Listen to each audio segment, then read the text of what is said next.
Assalamualaikum warahmatullahi wabarakatuh. Waalaikumsalam warahmatullahi wabarakatuh. Waalaikumsalam warahmatullahi Waalaikumsalam wabarakatuh. warahmatullahi wabarakatuh.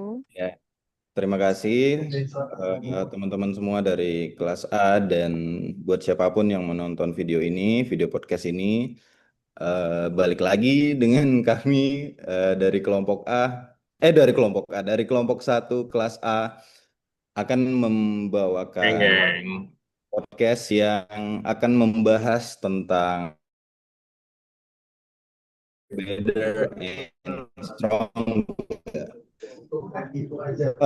Tema ini sangat penting ya, sesuai dengan pembahasan kita juga dari agenda satu yang kita pelajari.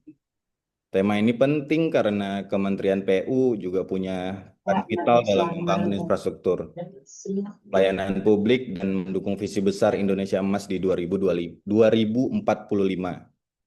Hari ini saya ditemani dengan teman-teman dari kelompok satu juga, ada Noval, ada Agung, Mahfuz, dan Alia yang akan memberikan perspektif atau pandangannya masing-masing tentang apa dengan tema yang saya sebutkan tadi, what we can do to make PU better and stronger.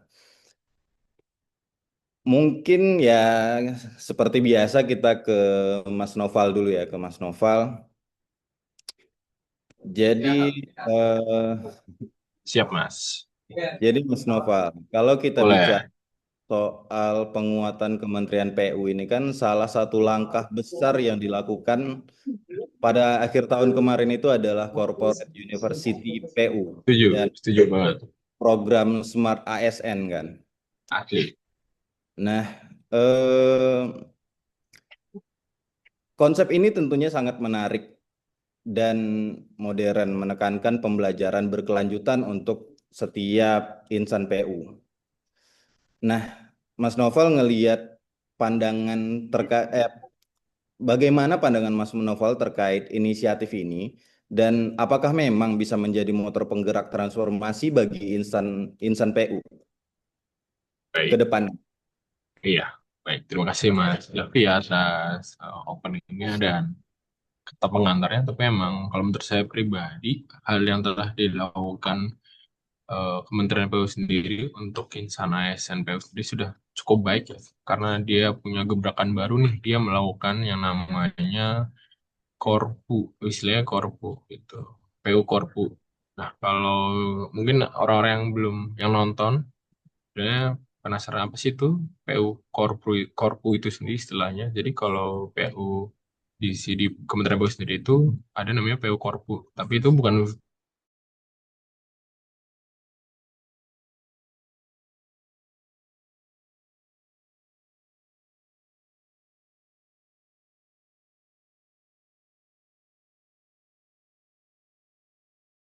SDM-nya SNPU, sehingga bisa mendapatkan SN yang unggul seperti itu, Mas Syafi. Lalu ada beberapa data nih yang bisa didapatkan dari eh, searching nih. Ternyata tuh saat ini baru 37 ASN Kementerian PU yang baru mengikuti pendidikan dan pelatihan pengembangan kompetensi lebih dari 20 jam pelajaran per tahun sesuai dengan UU nomor 20 tahun 2003 tentang ASN. Jadi emang melalui PU ini diharapkan bisa bisa meningkatkan targetnya hingga menjadi 50% di tahun ini. Jadi yang dari 37 aja nih ya, semoga di tahun ini bisa jadi 50% gitu. Sehingga para ASN PU ini bisa mengikuti kemajuan teknologi dengan SDM yang lebih maju dan lebih berkompeten seperti itu. Terus juga Bu Amen sendiri menambahkan itu sebenarnya eh, sekitar 45% nih itu berasal dari generasi Y dan Z. Jadi generasi Z, generasi Y, jadi masih generasi-generasi yang baru gitu. Jadi diharapkan literasi digital mereka dapat mentransformasi birokrasi sehingga diharapkan ASN-ASN muda ini bisa membuat birokrasi Kementerian PU ini yang mungkin sebelumnya track recordnya istilahnya yang belum terlalu digital bisa menjadi lebih digital seperti itu Mas David. Lalu yang terakhir pengembangan kompetensi melalui PU Korpu ini bukan sekedar investasi individu, tetapi langkah membangun bangsa. Jadi diharapkan kita SNPU ini bisa menjadi tonggak penggerak untuk pembangunan infrastruktur yang lebih ke arah digital. Seperti itu sih Mas Yafi. Oke, berarti lebih fokusnya adalah pengembangan SDM ya. Betul, betul banget. Kita sendiri. Oke. Berarti kalau dari Mas Novel sendiri ini tertarik nggak untuk kuliah lagi? Dua sangat pasti. Wajib Wajib ya luar bagi negeri. Wajib luar negeri. Kabur aja dulu. wajib. Enggak ya. Kabur aja dulu. Enggak ya. Enggak. Itu tugas yang kemarin. Balik lagi tapi Oke. balik lagi. Jangan lupa balik lagi. Oke, mungkin kita sekarang ke Mas Mahfuz. Siap, Mas. Eh, Setiap pekerjaan Mas ya, termasuk kita juga di PU juga pasti punya nilai inti yang jadi pegangan kita dalam menjalankan tugas sehari. Kalau kita lihat dari PU sendiri, nilai-nilai seperti disiplin, integritas, sampai semangat bela negara selalu ditekankan. Itu ditekankan dari awal kita masuk sampai kita latsar sekarang. Nah, Benar menurut banget tuh. Mas Mahfuz, mana yang paling potensial untuk benar-benar menguatkan kinerja kita sehari-hari dan bagaimana nilai itu bisa diterapkan secara nyata di lingkungan nyata, lingkungan kerja maksudnya. Oke, terima kasih dulu sebelumnya Mas Yafi atas kesempatannya. Jadi kalau ngelihat bagaimana cara kita buat PU ini lebih baik dan lebih kuat dengan melakukan dalam lingkungan kita sehari-hari, keseharian kita tuh, menurut saya ada beberapa hal yang mendasar yang perlu jadi perhatian kita. Mungkin kita mulai dari hal kecil dulu. Meskipun soal kedisiplinan dalam bekerja ini sudah sangat sering kita tekankan, cuman seperti yang kita lihat sehari-hari, masih banyak masalah di PU khususnya yang sering abai terhadap hal-hal kecil tadi. Misalnya keterlambatan, datang telat, atau mungkin komunikasi yang kurang efektif antar lintas bidang mungkin dan sebagainya. Nah, padahal disiplin ini tuh merupakan fondasi awal yang penting dari pelayanan publik yang berkualitas. Kemudian selain kedisiplinan tadi, kita juga perlu mendorong inovasi dalam pelayanan. Kita kan sebagai insan PU itu harus selalu mempunyai inovasi-inovasi baru, di mana PU ini kan berhubungan langsung dengan infrastruktur yang menyangkut hajat hidup orang banyak, misalnya kayak jalan, jembatan, persampahan, air minum, dan sebagainya. Nah, kalau misalnya kita hanya bekerja dengan cara yang lama, tanpa ada inovasi-inovasi baru, kita tuh tentunya akan tertinggal. Dan dengan adanya teknologi digital sekarang ini, misalnya kalau di PU kita bisa menggunakan BIM, Building Information Modeling, atau aplikasi monitoring proyek lainnya. Nah, kita kan bisa dapat meningkatkan efisiensi dan transparansi dalam pekerjaan kita. Nah, ini juga menjadi penting agar masyarakat tuh merasakan manfaat nyata dari hasil kerja kita. Balik lagi, kita kan bekerja untuk melayani masyarakat. Kemudian selain itu, yang ingin saya tekankan juga ini terkait tadi yang seperti Mas Yafi katakan, nilai bela negara dalam konteks ASN, di mana bela negara itu tidak selalu identik dengan angkat senjata. Kita juga bisa melakukannya melalui pelayanan dengan tulus. Nah, dalam konteks PO sendiri, bela negara ini bisa dimaknai dengan bagaimana kita bekerja profesional, menjaga integritas, dan memberikan hasil yang terbaik untuk masyarakat juga. Dalam artian, kalau kita bekerja dengan jujur dan bertanggung jawab, serta tidak menyalahgunakan wewenang tadi, itu sudah menjadi bagian dari bela negara kita sebagai ASN. Nah, kemudian ada juga pentingnya kolaborasi. Nah, ini juga menjadi kunci utama, di mana kalau kita sebagai insan PU tidak bekerja secara kolaboratif atau dengan bahasa lain bekerja sendirian, kita tuh akan sulit ke depannya. Kita tuh perlu melibatkan masyarakat, akademisi, swasta, dan lembaga-lembaga lain yang terkait. Nah, dengan adanya kolaborasi yang baik ini, hasil kerja kita juga akan bisa jadi lebih cepat dan lebih tepat sasaran. Nah, kemudian yang terakhir yang ingin saya bahas di sini adalah pembinaan sumber daya manusianya. Sebagai insan PU, pembinaan SDM ini juga menjadi prioritas. Kenapa? Karena kita itu butuh pegawai yang tidak hanya kompeten secara teknis. Ya mungkin kita melalui seleksi CPNS kan insya Allah hasil kompetensi kita secara teknis itu sudah memadai. Tapi kita juga perlu memiliki soft skill, mungkin seperti kepemimpinan, leadership, atau cara kita berkomunikasi, atau kemampuan kita beradaptasi misalnya terhadap sebuah perubahan. Nah, dengan adanya sumber daya manusia yang unggul ini, saya yakin PU yang kita cintai dan kita banggakan ini akan mampu menghadapi tantangan-tantangan zaman di masa sekarang ini dan tetap menjadi garda terdepan dalam membangun infrastruktur untuk bangsa juga tentunya. Jadi kalau menurut saya yang harus kita tekankan dalam keseharian itu agar membuat PU kita ini menjadi lebih baik dan lebih kuat itu tadi. Yang pertama mungkin kedisiplinan terkait integritas. Kemudian kita harus selalu berinovasi untuk pelayanan. Kemudian kita harus membuka ruang untuk kolaborasi, misal kayak cara kita berkomunikasi atau sebagainya. Dan yang terakhir, bagaimana kita membuat sumber daya manusia ini menjadi lebih unggul. Mungkin seperti itu, Mas Yafri. Iya. Menarik. Iya, sama dengan yang dibahas dengan Mas Noval tadi ya. Benar. Ya, memang itu yang menjadi hal yang penting sih untuk kita sebagai CPNS dan nanti kira-kira kita untuk meningkatkan karir ke depan kita seperti apa dan yang paling penting adalah pengembangan diri kita sendiri itu Harus yang harus sadar. kita tekankan. Oke, menarik Mas Mahfuz. Sekarang kita berpindah lagi ke Mas Agung. Nah, Mas Agung, Halo. eh, kalau kita bicara tentang kekuatan organisasi sebesar PU nih, Mm-mm. itu nggak bisa lepas dari kolaborasi seperti yang Pak Mas Mahfuz bilang tadi gitu. Oke. Kolaborasi menjadi hal penting. Apalagi dengan generasi muda yang semakin banyak berperan di dalamnya, ya, kita-kita sekarang yang juga kebanyakan adalah Gen Z.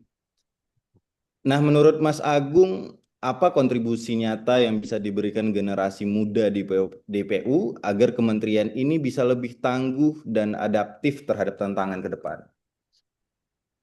Nah, ini berarti tentang ini ya, kolaborasi antar stakeholder di Kementerian PU ya. Berarti Ya. kalau untuk kolaborasi dengan stakeholder di Kementerian PU sendiri,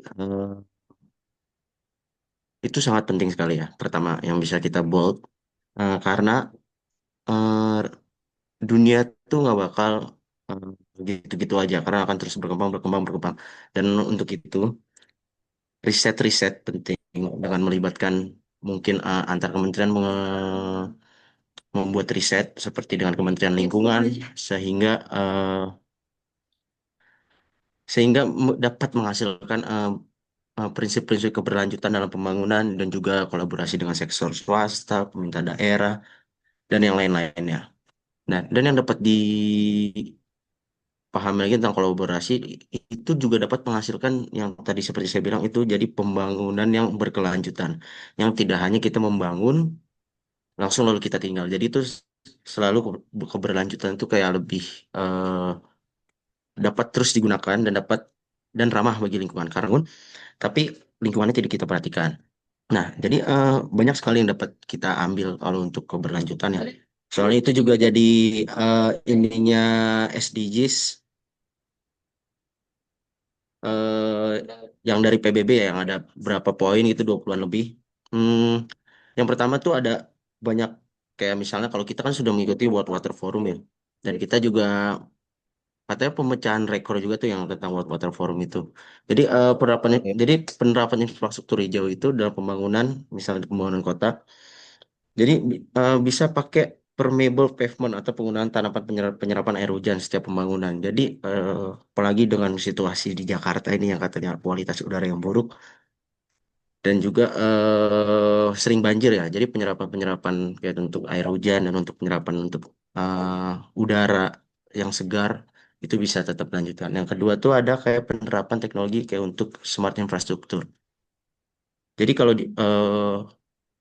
apabila nih infrastruktur cerdas itu dilakukan, kita dapat meningkatkan efisiensi penggunaan sumber daya, bukan malah memperbanyak apa anggaran yang dikeluarkan. Nah, jadi apalagi dengan Internet of Things ya sekarang sama Big Data, PU itu dapat ciptain sistem yang memantau dan mengoptimalkan penggunaan energi, air, perawatan jalan jembatan dan lain-lain.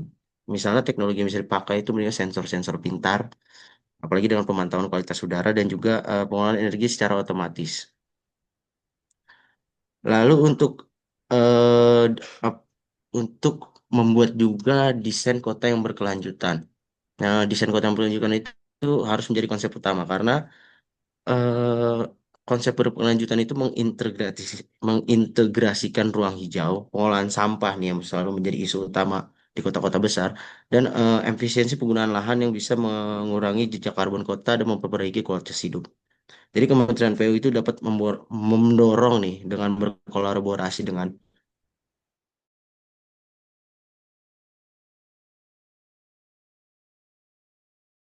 yang mengoptimalkan sumber daya melalui teknologi dan memberikan solusi terhadap masalah perkotaan seperti kemacetan, polusi, dan ketidaksetaraan sosial. Jadi gitu aja Mas Yafi. Oke, iya menarik-menarik Mas Agung. Kolaborasi antar daerah, ya benar. Kolaborasi ya internal dan eksternal lah Mas ya, antara PU sendiri di antara direktoratnya, terus juga di eksternal ya dengan pemerintah daerah, dengan kementerian-kementerian lain untuk urusan itu. Oke, sekarang terakhir kita ke Mbak Alia. Mbak Alia, tadi kita udah ngebahas tentang pengembangan SDM, PU, Corporate University tadi yang dijelaskan oleh Mas Noval, terus nilai-nilai PNS PU yang selalu dibahas adalah disiplin, inovasi, integritas, bela negara, dan Mas Agung tadi membahas tentang kolaborasi dan peran generasi mudanya. Dan sekarang kita mau Iya, nyoba Mbak Alia ke inovasi nih. Nah, kita tahu di dunia sekarang ini kan bergerak cepat dengan berbagai perubahan, mulai dari teknologi, pola kerja, hingga tuntutan publik ya Mbak Alia. Nah, kalau kita bicara membuat PU lebih baik dan lebih kuat, pasti nggak lepas dari semangat untuk berubah juga kan. Nah, kalau dari Mbak Alia sendiri, iya menurut Mbak betul. Alia, bahan kecil apa sih yang bisa kita mulai dari lingkungan kerja kita agar berdampak positif bagi PU ke depannya? Oke, oke, terima kasih ya Mas Yafi udah memberikan kesempatan. Jadi kalau dari saya pribadi, what we can do to make PU better and stronger atau membuat PU lebih baik dan lebih kuat, itu kan sebenarnya nggak selalu dari ide yang besar ya. Justru dimulai dari hal-hal sederhana yang bisa kita lakukan sehari-hari. Jadi contohnya kayak misalkan yang pertama tuh, ya pasti semua orang udah tahu lah ya kalau misalkan kedisiplinan dan etos kerja itu hal sederhana yang sangat penting. Jadi tentang kedisiplinan itu contohnya seperti datang tepat waktu, menghargai jam kerja, dan menyelesaikan tugas sesuai targetnya. Dan hal-hal kecil ini sebenarnya kalau misalkan kita lakukan dengan konsisten, itu kan bisa membangun budaya positif di kantor dan membuat orang lebih percaya sama kinerja kita. Jadi orang itu nggak ragu gitu, kayak misalkan emang bener dia kerja gitu kan. Tapi kalau misalkan kita konsisten dengan hal sederhana yang positif, pasti orang tuh jadi percaya gitu sama kinerja kita. Terus yang kedua itu efisiensi kerja. Jadi sebenarnya efisiensi kerja ini masih ada keterkaitannya sih ya kan sama kedisiplinan. Cuman yang aku mau highlight, jadi tuh penting banget untuk memaksimalkan pekerjaan itu di jam kerja. Jadi pas jam kerja ini bener-bener fokus. Pekerjaan itu nggak ditunda-tunda, nggak leha-leha. Terus kalau misalkan kita tuh disiplin sama fokus, pekerjaannya bisa selesai tepat waktu, jadi kita nggak perlu lembur gitu. Artinya kita tetap produktif, tapi juga bisa menjaga kesehatan dan waktu buat keluarga. Dan budaya kerja yang sehat seperti ini, yang bisa membuat kinerja PU itu lebih stabil dalam jangka panjang. Terus yang ketiga itu ada kerja sama tim. Jadi kerja di PU itu kan tentunya nggak bisa berjalan sendiri-sendiri ya kan. Harus ada budaya gotong royong dan saling bantu di tim. Terus kalau dari pengalaman saya sendiri di dalam kerja kelompok ataupun kerja tim, saya kan belajar kalau misalkan komunikasi terbuka dan koordinasi yang baik itu bisa membuat pekerjaan lebih cepat selesai. Hasilnya juga lebih berkualitas. Jadi komunikasi antar anggota itu sangat penting. Terus kalau bisa transparan tentang kerjaan. Terus yang keempat itu tentunya sikap ramah dan humanis. Jadi nggak kalah penting juga sikap kita itu ke masyarakat. Jadi masyarakat itu bukan hanya membutuhkan pelayanan kita secara prosedural, tetapi juga butuh merasa didengar dan dihargai. Jadi kalau kita bisa melayani dengan ramah dan humanis, kepercayaan masyarakat ke pegawai-pegawai PU atau ke PU secara keseluruhan itu akan semakin besar. Jadi masyarakat itu tidak ragu akan kinerja PU seperti yang tadi saya bilang di awal. Dan kesimpulannya kalau misalkan saya simpulkan ya, kontribusi ASN muda itu kan nggak selalu soal inovasi digital atau kebijakan besar, tapi juga soal membiasakan perilaku sederhana seperti tadi ada disiplin, kerja fokus di jam kerja, saling bantu, dan juga ramah ke masyarakat. Nah, sebenarnya ide besar itu memang penting. Jadi saya bukan bilang kalau ide besar itu nggak penting ya, tapi tetap penting juga. Tapi yang mau saya highlight di sini, kalau pribadi ASN-nya sendiri itu belum disiplin, belum punya etos kerja yang baik, dan belum bisa memberi contoh dari hal-hal sederhana. Jadi kalau misalkan setinggi apapun ide, kalau misalkan ASN-nya sendiri itu ibaratnya belum benar gitu, ya ide itu nggak akan berjalan. Karena untuk membuat PU lebih baik dan kuat, fondasinya ada pada sikap dan perilaku kita sehari-hari yang secara konsisten. So, what we can do to make PU better and stronger, yaitu adalah start from the simple things. Kurang lebih kayak gitu, Mas Evi. Menarik. Iya, tadi Mas Mahfuz, Mas Agung, Mas Novel bicara tinggi nih kan, nah, Mbak Alia bicara, iya hal yang mendasar yang harus kita kita penuhi dulu, kita lengkapi dulu. Ya, saya sendiri juga sebenarnya Iya. sebagai Pranata Humas di LPJK. LPJK itu juga lembaga non struktural di bawah Ditjen Bina Konstruksi. Saya juga melihat LPJK punya peran strategis. Saya sebagai humas gitu, melihat peran strategis membina pengembangan jasa konstruksi nasional. Kita juga punya publik, PU itu kan kita menyebutnya adalah masyarakat Jakon, masyarakat jasa konstruksi. Nah, ketika kita juga bisa menyampaikan komunikasi publik itu dengan jelas juga, kepada masyarakat Jakon tadi apa yang kita pikirkan. Kalau tadi bicara secara ASN-nya, Mbak Alia, Mas Mahfuz, Mas Novel, dan Mas Agung tadi bicara tentang ASN-nya sendiri. Di dalam ASN saya mencoba bicara untuk keluarnya gitu, bagaimana eh, sudut pandang kehumasan menjembatani kebijakan tentang masyarakat jasa konstruksi tadi, membangun kepercayaan dan memperkuat kolaborasi antara pemerintah dan masyarakatnya. Jadi apa yang bisa kita lakukan untuk membuat PU lebih baik dan lebih kuat, menurut saya kuncinya adalah ada 3 hal sebenarnya.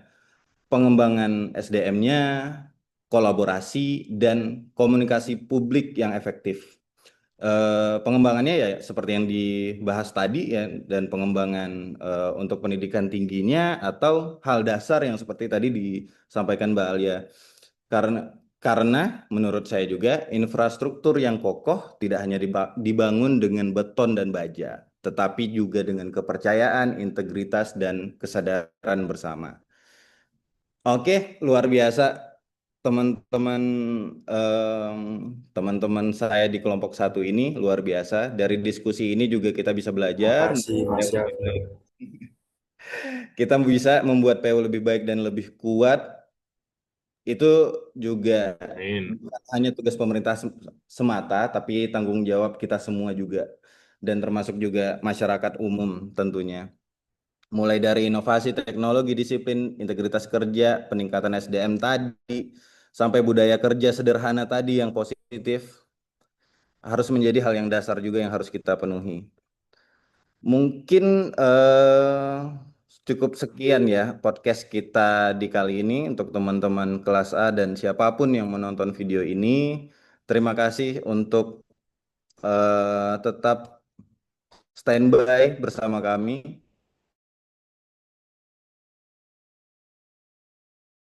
Assalamualaikum warahmatullahi wabarakatuh. Waalaikumsalam.